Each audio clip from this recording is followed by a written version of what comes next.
Royal Victoria Regional Health Centre, and Jeff Lehman, Mayor, City of Barrie. So I'll just let you know what the format is going to be. Each of our guests will speak, and then I will moderate questions from the media. Please note that in the interest of time, the format will be an initial question with a follow-up. And when you ask your question, could you please announce to whom it is directed?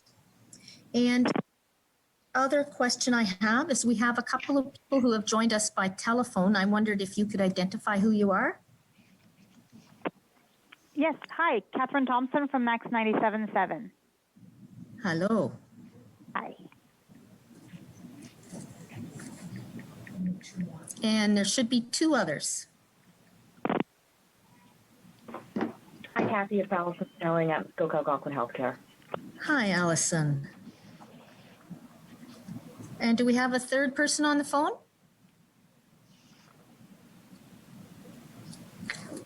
Okay. I would now like to introduce Dr. Charles Gardner, Medical Officer of Health for the Simcoe Muskoka District Health Unit. Hey, welcome everybody. It's certainly a pleasure to address everybody today in this auspicious occasion, and that would be the launch of vaccination against COVID-19 in Simcoe Muskoka. It's been an extremely hard year for us all, but really miraculous that we are now at a point internationally and in this country and now in our own community to begin vaccinating against COVID-19, the cause of the pandemic. The Simcoe Muskoka District Health Unit is delighted to be providing such vaccination, which will come in the very near future, possibly as early as next week. We're very happy to work in partnership with RVH and also with the City of Barrie in this endeavor.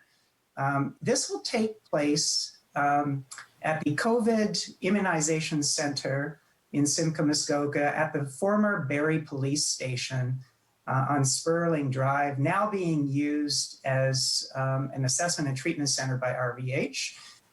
And our immunization center will take place in the same building, but in a separate location, separate entrance.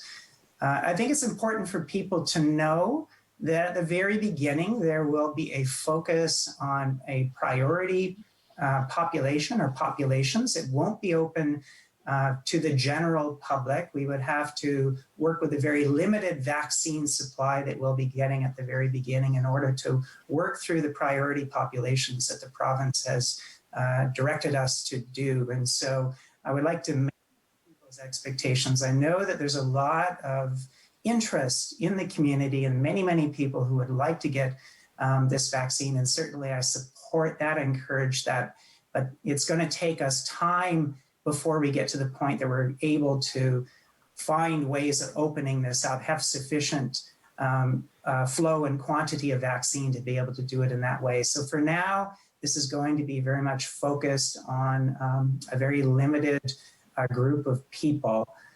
To be specific, the Ministry of Health's priority population is as follows: residents, staff, essential caregivers, and other employees of congregate living settings, example, long-term care homes and retirement homes that provide care for seniors as they are at higher risk of infection and serious illness for COVID-19. Healthcare workers, including hospital employees, other staff who work or study in hospitals and other healthcare personnel, adults in Indigenous communities, and adult recipients of chronic home care. And at this point in time, although that's a fairly broad group of people, at the very beginning, we're going to be focusing on the staff who work in long-term care facilities, and we will do our own outreach to them in order to facilitate them booking to be able to come in and receive this vaccine. The vaccine at this time is not a vaccine that we can move to another site. And so it will be a later point by a different means for us to be able to provide the vaccine in long-term care facilities to the residents. So that would be something else that would be coming in the future. So for now, we're going to be looking at staff in long-term care facilities and probably in the fairly near future, staff who work in retirement homes. And as I'd indicated, we will have our means of reaching out to them to connect with them in order to have them register to come in and receive vaccine. So while this is excellent news, and I always say that this is the way in which we will end this pandemic. This is the way in which we will come out and have freer lives.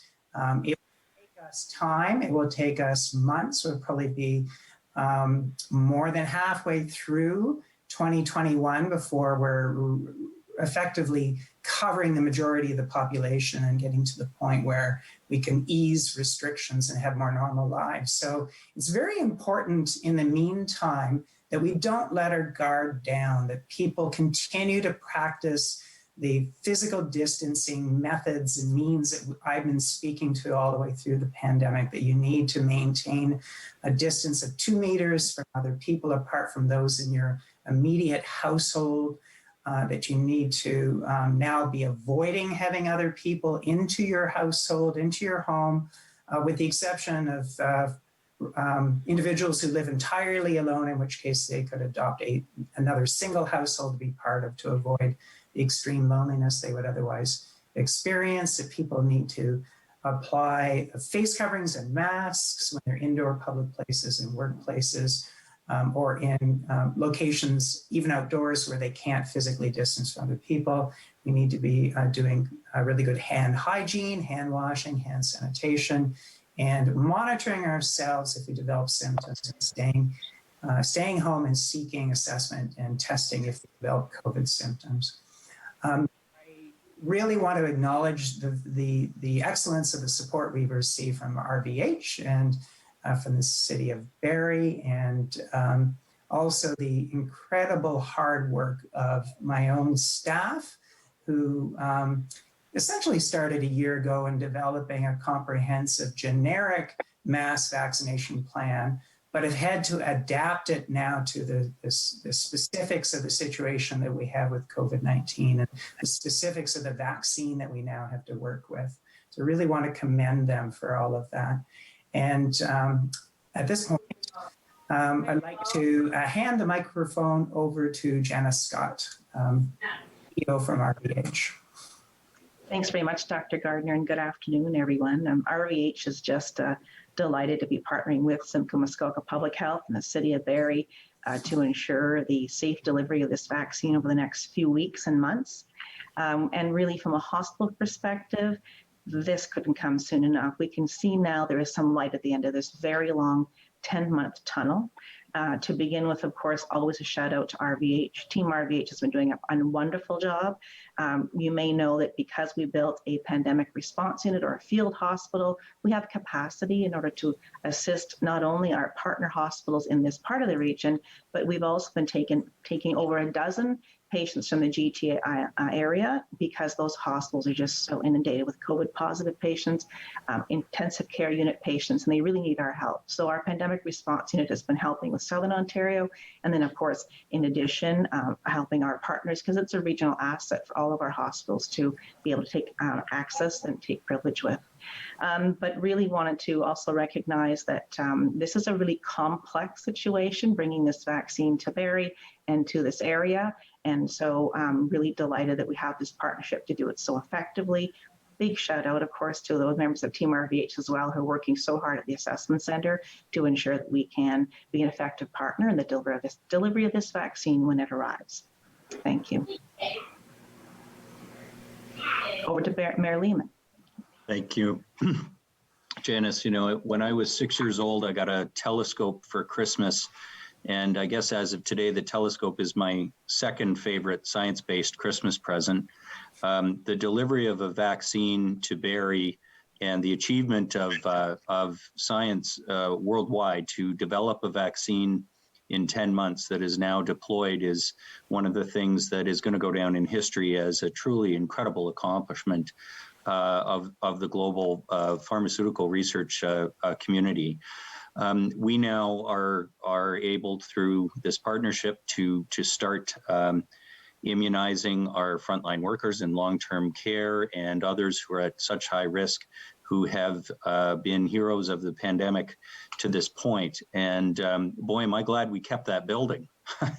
It's been put to such great use by RVH and in the fight against COVID so far, and will now take on this additional role. But I'm really here as mayor to say thank you on behalf of the community to the two of you and your organizations for leading the fight against COVID-19 and for this next step. This is truly a historic day. And the announcement that so many of us, I'm sure, have been waiting for, this sort of beginning of the end. However, I have to sound the same note as Chuck, which is that it comes, of course, not a moment too soon, but you know, there's a reality in hockey, which is the time where you're most vulnerable to have a goal scored against you is the 30 seconds after you score a goal. So even though this was a huge goal for the world and a wonderful moment for our community, we are at great risk at the moment. Our numbers are rising. Southern Ontario is experiencing a very powerful second wave, and we've heard from you, Janice and Chuck, about the pressures that are on our healthcare system. So I've been trying to say to people in the community that right now our job is to save as many lives as possible while we get this vaccine rolled out. And of course, the priority is to inoculate the most vulnerable and then begin the mass vaccination campaign later in the year, or efforts later in the year. But for now, that COVID-19 immunization clinic at Sperling is the beginning of a very important phase in the fight against COVID. But we have to keep up that fight so that we save as many lives as possible. So thank you to you both, and thank you for allowing me to say something as part of today's very important announcement. Okay, thank you very much, everyone. I think we could open it up to media now. Perhaps we could start with Catherine Thompson at Max FM. Do you have a question? Actually, I don't. I'm fine. Thank you very much for the opportunity. Okay, thanks very much. Brett Glover from Barrie 360, do you have a question, and to whom is it directed? I do. Thank you very much, Kathy. My first question, in fact, will be for Janice Scott. I'm curious about the ability to store the vaccine at RVH. Can you elaborate, please? Yes, I can. We have what is required, which is this minus 70 ultra cold freezer, and therefore we've met the requirements. In fact, we have 2 of those freezers available if, in fact, we have more vaccine than a single freezer can hold. And this was brought in by the federal government through the provincial government to RVH this week. Thank you. And Kathy, I only get the 2 questions, right? Well, we don't have a lot of media online, so go ahead. Okay. Well, then I'll direct my next one to Mayor Lehman. I think a lot of folks forget that Barrie was actually the site of the first COVID death in Ontario. So do you find it especially meaningful that we're among the first to have actually have access to this vaccine? I do. Yeah, there's, I suppose, tragedy at the beginning and an early ray of hope here at this point today. I think it does speak to the role and importance of RVH. Our hospital has become a regional health center, and now one that is an asset across Ontario with its PRU, with its specialized equipment, but most of all with its people. So RVH's ability to deliver this, to assist in the way that RVH has in assisting with IPAC in long-term care homes that have suffered outbreaks. I can't say enough about our hospital. And yes, they had to deal with COVID early and tragedy early. We all had to learn in a hurry. And now we have the opportunity to start protecting people early in the process in Ontario. And that's in no small part because of the capacity of our incredible regional health center. Thank you. And if you'll indulge me, I've got one more question for Dr. Gardner. Dr. Gardner, I do want to, knowing that there will be a priority on long-term care workers, I do want to talk about chronic home healthcare patients. Can you elaborate on what that means, who that would include? At this point in time, we would have to look at the details of that. We are focusing immediately on the long-term care facilities, in that's in keeping with the province's direction, and I think totally appropriate as well. That's where we've seen the most severe disease, not among the staff, but among the residents, of course, but often and completely not to anyone's fault. Often it's brought in through staff who are asymptomatic. As members of the community, they'd be at risk of getting it in the community. If we can protect them by vaccinating them, we can, by extension, protect the residents. So going beyond that and working down the priority list, we'll have to continue to take direction from the province as to when we do that, how we prioritize it, how we have it happen. At this point in time, we're limited in being able to provide the vaccine to people who can come to the site rather than being able to take this vaccine to others, such as in the case of home care, people who by definition cannot come to a site or cannot easily come to a site. We'll have to wait till a later point in the campaign that will unfold with the high priority groups, certainly the first quarter of the year. To wait till we got a vaccine that we can actually move to people who are vulnerable to be able to cover that off. Thank you very much. Then thank you, Kathy. Thank you. You're welcome. Dawn Huddleston, would you like to go ahead, please?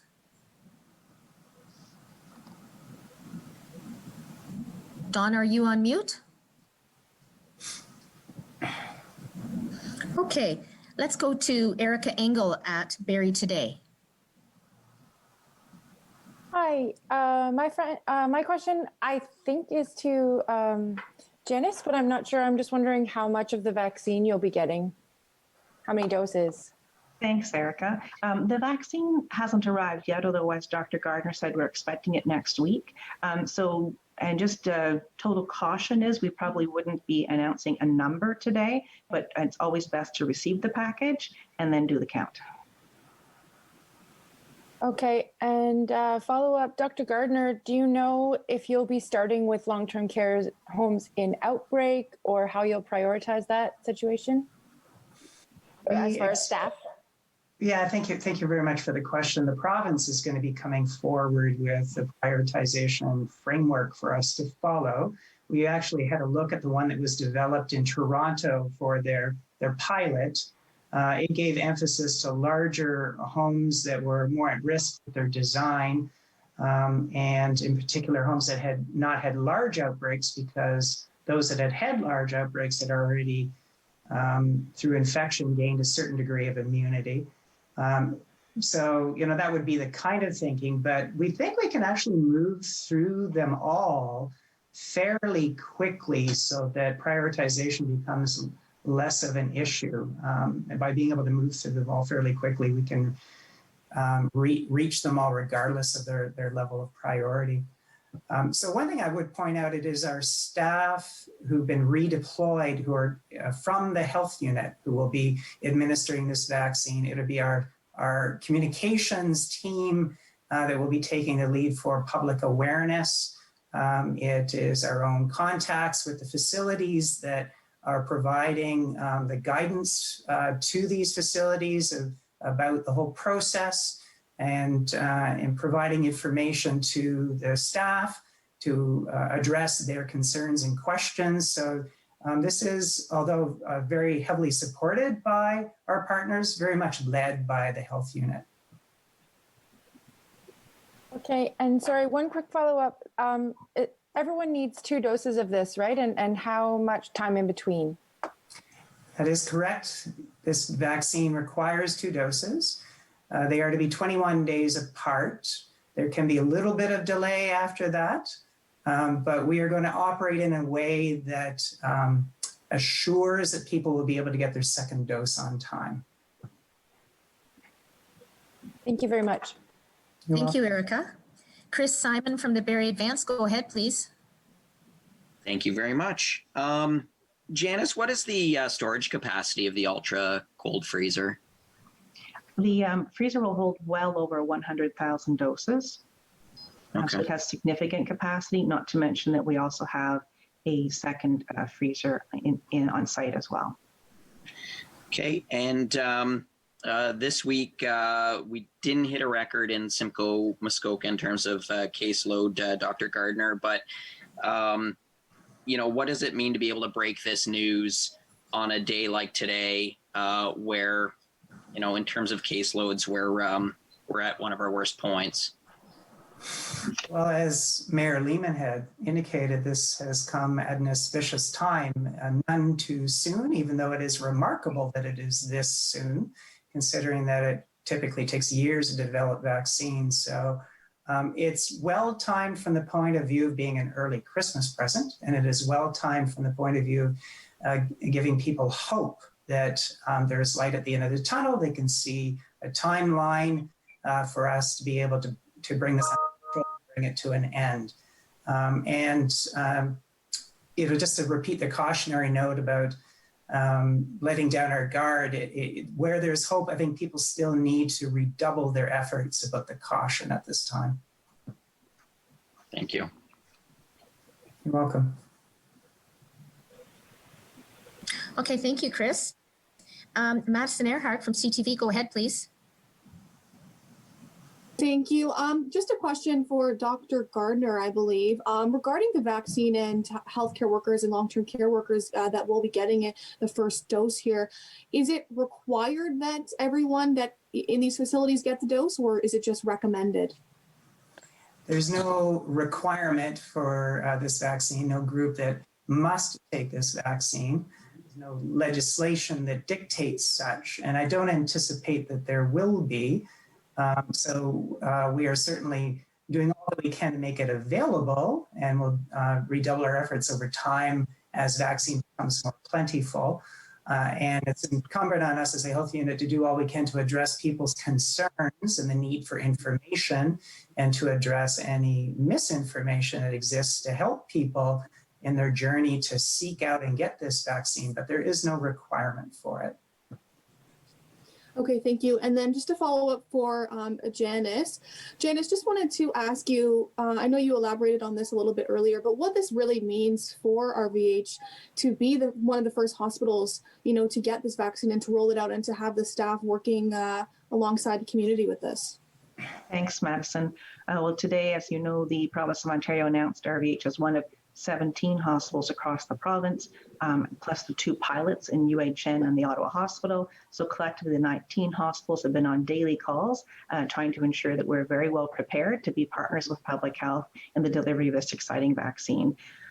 What it means for us is the light at the end of the tunnel, a very long 10 months of ensuring that 24/7, 365, RVH is there for this community and, in fact, in many cases, the region. And everyone's feeling COVID fatigue. So I think for our staff, for Team RVH, to know that the vaccine may be available to hospital workers and physicians sometime early in the new year is very exciting. And it means that we can hopefully get back to business in a new normal by the fall of 2021. And this was clearly making a monumental difference in the world. And it's pretty exciting for RVH, and certainly Team RVH to be a part of that. Okay, awesome. Thanks, guys. Thanks, Kathy. Thank you, Madison. Is there any media still on the line who has a question for any of our guests? Yeah, I have a question. I'm with Metroland Media. It's Kristen Anthony. Okay, go ahead, Kristen. Thank you. My question is for Dr. Gardner. You mentioned that you'd be doing outreach to the first group of prioritized individuals who will be vaccinated in Barrie. And I'm wondering, will the vaccine come to Muskoka? And can you estimate any kind of a timeline for that right now? So we are certainly going to make it available through the priority groups to everybody in Muskoka and Simcoe. So we are completely dedicated as a health unit to our total territory, to citizens in all of our communities.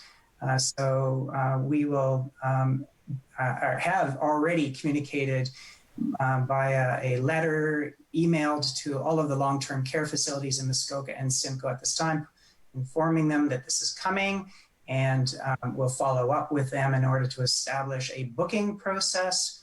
Have asked them to already approach their staff to identify people that would be interested in seeking vaccination. At the very beginning of it, we're looking to vaccinate some 40% of their employees as they start. So we're fully committed to providing service in Muskoka as much as we are in Simcoe. Thank you. And if I can just ask one follow-up as well. The list of prioritized individuals is quite broad, and I noticed it says healthcare personnel. And I'm just wondering if paramedics are a part of that. It's a very good question. I don't have clarity on that. And I've had that question before from the point of view of, I mean, you could frame them as healthcare, you could frame them as essential service providers.